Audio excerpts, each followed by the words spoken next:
লেখক, columnist, Palestine ক্রনিকলের সম্পাদক এবং centre for Islam and global affairs CIGA এর একজন senior research fellow doctor Ramzy Baroud সম্প্রতি মিডল ইস্ট মনিটরে একটি বিশ্লেষণমূলক প্রতিবেদন প্রকাশ করেছেন। তিনি বলছেন যে অনেক রাজনৈতিক বিশ্লেষকই মনে করেন আগামী নভেম্বরের নির্বাচনের পর ডোনাল্ড ট্রাম্প হোয়াইট হাউসে ফিরছেন। এই আশা বুকে নিয়েই ইসরায়েলের প্রধানমন্ত্রী বেনিয়ামিন নেতানিয়াহু গাজা ও লেবাননে সময় কাটাচ্ছেন। তবে সত্যতা যাই হোক না কেন, ইসরায়েলের ভাগ্য পরিবর্তন কিংবা যুদ্ধের ফলাফলে ট্রাম্প যে আদৌ কোনো কিছু করতে পারবেন সে সম্ভাবনা অনেকটাই ভিত্তিহীন।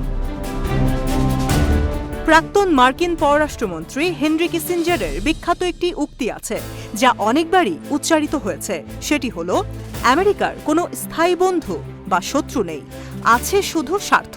ওয়াশিংটন নেতানিয়াহুর যুদ্ধের উদ্দেশ্যগুলো নিয়ে একসঙ্গে এগোলেও নেতানিয়াহুর একচ্ছত্র বিজয় এবং একটি দীর্ঘস্থায়ী যুদ্ধের ধারণার সঙ্গে তারা সার্বিকভাবে একমত নয়।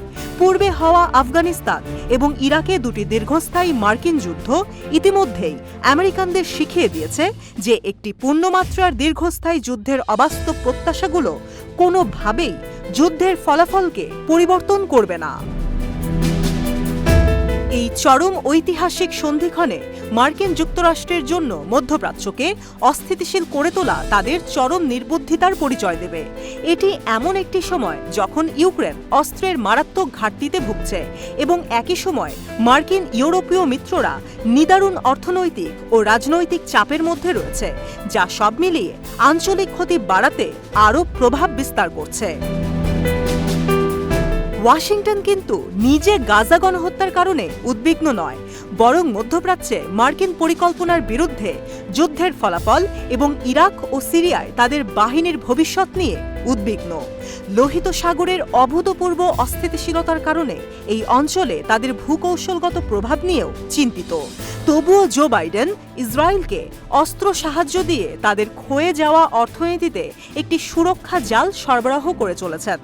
গত 20 এপ্রিল হোয়াইট হাউস ইসরায়েলকে $26.3 বিলিয়ন অর্থ সহায়তা প্রদানের জন্য একটি বিল পাশ করে। এছাড়াও অস্ত্রের বিশাল চালান ইসরায়েলে বিনা বাধায় প্রবেশ করছে। এখন প্রশ্ন হলো, ইসরায়েলের জন্য ট্রাম্প এমন কি করতে পারেন যা বাইডেন করেননি? ট্রাম্পের রাজনীতি সবসময় জঘন্যভাবে নীতি জ্ঞান না মেনেই পরিচালিত। কোনো রকম আন্তর্জাতিক আইনের স্পষ্ট রীতি না মেনেই 2017 থেকে 2021 মসনদে আসীন থাকাকালীন সে আমেরিকান জিনের ভূমিকা পালন করেছেন। ইসরায়েলের সমস্ত খোয়াইশকে ইচ্ছাপূরণ জিনের মতো পূরণ করে গেছেন। ট্রাম্পের ইসরায়েলপন্থী নীতির মধ্যে অন্তর্ভুক্ত ছিল সমস্ত জেরুজালেমকে ইসরায়েলের রাজধানী হিসেবে স্বীকৃতি দেয়া, গোলান হাইটসকে সংযুক্ত করা এবং পশ্চিম তীরে সমস্ত অবৈধ ইসরায়েলি ইহুদি বসতির স্বীকৃতি প্রদান। হোয়াইট হাউস থেকে ট্রাম্পের অপমানজনক প্রস্থানের পরে নেতানিয়াহুর পরিবর্তিত নীতিহীন আচরণ ট্রাম্পকে চরমভাবে বিরক্ত করে তোলে। 2021 ডিসেম্বরে অ্যাক্সিওসের বারাক রাভিদের সাথে একটি সাক্ষাৎকারে নেতানিয়াহুর প্রসঙ্গে কুৎসিত মন্তব্য করে তার বিরক্তি প্রকাশ করেছিলেন। তবে এখন দুই পক্ষই পুরনো প্রেমের সম্পর্ককে নতুন করে জাগিয়ে তোলার চেষ্টা করছে। রিপাবলিকান রাষ্ট্রপতি পদপ্রার্থীকে অবশ্যই নেতানিয়াহুর বাইডেন প্রশাসনের প্রতি প্রকাশ্য সমালোচনায় খুশি হতে হবে। বিনিময়ে ট্রাম্প গত 27 জুন প্রথম রাষ্ট্রপতি বিতর্কে বলা তার প্রস্তুতির বিষয়ে আশ্বস্ত করেছেন। তবে যাই হোক, ট্রাম্পের এই প্রত্যাবর্তন 7 অক্টোবরের পর থেকে শুরু হওয়া ইসরায়েলের দুর্ভাগ্য পরিবর্তনে কিছুই করতে পারবে না, কারণ ইসরায়েলের সমস্যার শুরুটা ওয়াশিংটনে নয়। বহুমুখী সংকটে আষ্টে পৃষ্ঠে আছে ইসরায়েল। গাজায় ব্যাপক গণহত্যা ও ধ্বংসযজ্ঞের পরও জিততে পারছে না।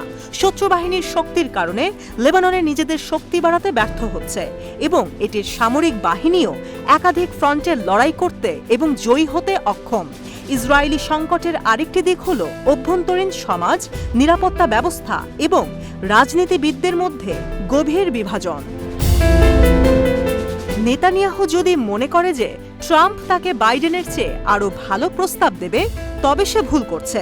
৭৬ বছরের ইতিহাসে বাইডেনই একমাত্র ইসরায়েলের প্রতি একনিষ্ঠতা প্রমাণ করেছে এবং মার্কিন যুক্তরাষ্ট্রের ইসরায়েলের প্রতি এই আকাশচুম্বী সমর্থনই তার পতনের সবচেয়ে সহায়ক কারণ হতে পারে।